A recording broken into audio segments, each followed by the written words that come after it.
What is good, people? Satsuki the Savage here, and today I'm going to be giving my first impressions of Magia record, Puella Magi Madoka Magica side story. That's the entire name, but we're simply going to call it Magia record. Now, with this video, I'll try to keep it as spoiler-free as possible, but just be warned, there will be a lot of comparisons to Madoka Magica, so if you haven't seen that series, this video may not be for you. But again, I won't try to cut too deep with either of these series, alright? But with that being said, let's get started. The world of Magia record is the same as the world of Madoka Magica. Magical girls still exist to fight witches as a result of their wish to KYUUBEY, but this time, we are set in Takarazaki City, following a new main character. Iroha Tamaki is our pink-haired protagonist, who is a middle schooler, a magical girl, kind-hearted, and is not Madoka Kaname. Strangely, Iroha doesn't remember the wish she made to become a magical girl in the first place, and neither does KYUUBEY. On top of this, Iroha hears rumors of Kamihama City, a place where magical girls can apparently be saved. However, after traveling to Kamihama City, Iroha discovers that the witches are much stronger and has a run-in with the tiny KYUUBEY, sparking some of her lost memories. This encounter prompts Iroha to explore the mystery of her amnesia, seemingly related to Kamihama City. So, before I start giving my opinions on the series 3 episodes deep, I want to express the reason why I initially met Magia record with hesitation and skepticism. For one, I just have a general lack of faith with continuations of series that I felt already ended on a good note, and even though Magia record is technically a side story, not a sequel, I still had my doubts. I witnessed a series like Dragon Ball continue past its glory days, hauling a husk of itself and calling it super. And for me, it murdered my fond memory of the franchise, and I didn't want the same to happen to Madoka Magica. In addition to that fear, Magia record is an adaptation from an RPG mobile game, which isn't inherently bad, but still worries me on the concept alone. The last source of my concern comes from the fact that Gen Urobuchi, the original writer for Madoka Magica, has no involvement with the writing of Magia record. I can't stress enough how big the absence of Urobuchi is. With him being the mind behind series like Fate Zero and Psycho-Pass, his influence cannot be understated. The new writers and directors are Gikidan Inukuri, an animation group whose contribution to Madoka Magica stops at the production designs, meaning they are novices in their positions. On the bright side, one of the directors for Madoka Magica, Yukihiro Miyamoto, is now the assistant director for Magia record, so hopefully his guidance will ensure that the soul of the series won't be lost. As for what's actually going on in the series so far, I have to say it seems to be headed in the right direction. Just comparing the first episodes of Magia record to Madoka Magica, I would say that Magia record did a better job with this pilot episode,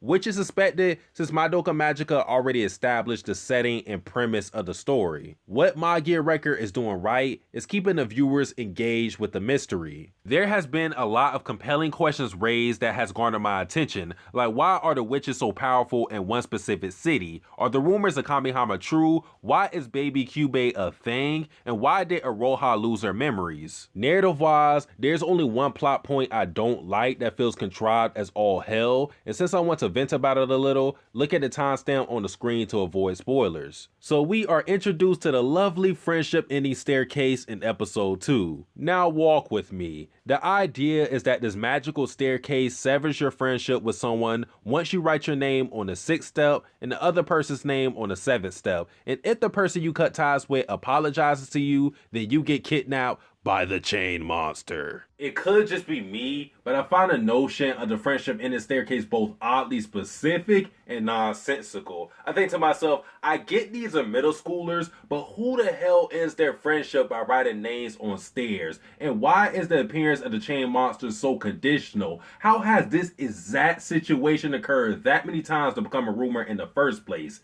Rant over. Back to the schedule programming. And just to keep up the negativity, the characters have been meh so far. I have yet to be drawn in with any aspect of the characters, not their stories, not their powers, and not their personalities. Even though I was never a big fan of Madoka, she at least had the internal struggle of, should I become a magical girl? Going for her, which Iroha lacks. Along with that, because Iroha is otherwise not so different from Madoka in any grand fashion, she comes out to me as a less appealing main character. like a discount Madoka Kaname. Then you have KYUUBEY, who has not had a definitive role in the story yet, past just being there because the series mandates it. KYUUBEY in Madoka Magica was a walking, talking encyclopedia, vital to the plot because he could explain the world of magical girls, and he was intriguing because his lack of empathy clashed with the other characters. That KYUUBEY I just described hasn't appeared in Magia record. The knowledge KYUUBEY provided for us in the past we're either already privy to because of watching Madoka Magica, or is now produced by newly introduced characters in Magia record. With KYUUBEY not having any friction with the characters in Magia record, I feel like a part of him is being suppressed, which may be done intentionally so that kind of drama doesn't seem rehashed, but nonetheless,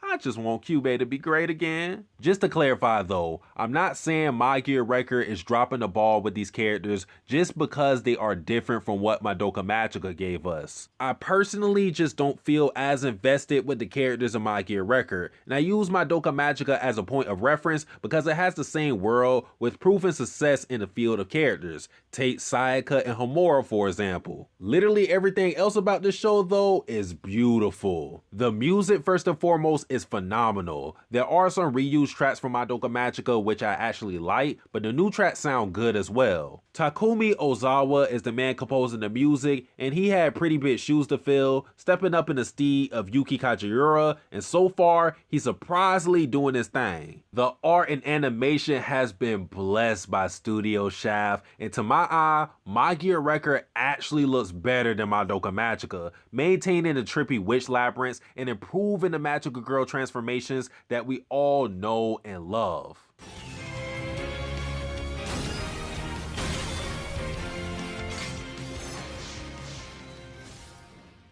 Now, when it comes to questions like how do I watch this series, I would say that watching Madoka Magica is sort of a prerequisite to watching Magia record. With this show, the explanation of witches, magical girls, and KYUUBEY is glossed over, so you would need Madoka Magica to understand their significance. There are also characters from Madoka Magica other than KYUUBEY involved in the series, so again, I strongly advise watching Madoka Magica before watching Magia record to get the full picture. Overall, I'm enjoying Magia record, and even with my criticisms, knowing that it's based only on 3 episodes sort of cushions the blow. The predecessor to this show is Madoka Magica, which is infamous for a slow start, so I expect more of the same from Magia record, so I give it the benefit of the doubt. If you wish to check out the series for yourself, you can head over to Crunchyroll, High Dive, and Funimation. Alright people, that is it for my first impressions of the series. Let me know if you're watching this series, if you plan to watch it, how you feel about it after me talking about it. But guys, that is it for me. Like,